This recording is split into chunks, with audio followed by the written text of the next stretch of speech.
This place should burn in hell! Walang niya ka?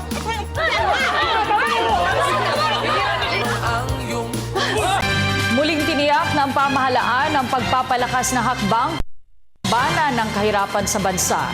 Sinabi ito ng Malacanang kasunod ng paglabas ng resulta ng survey ng social weather stations.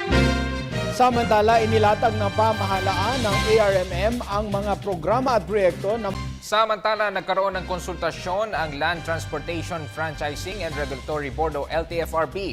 Samantala, tuluyan ng kinansela ni US President Barack Obama ang biyahe.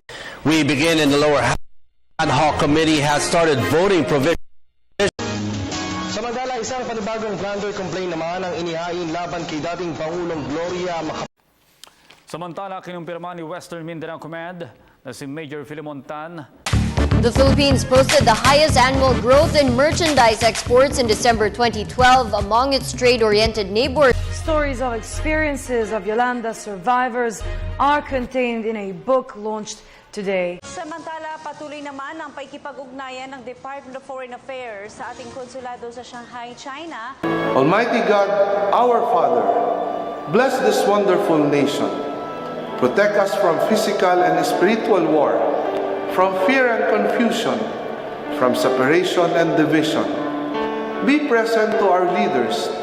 Give them wisdom and courage, affection and compassion, as they ponder decisions affecting peace of its people.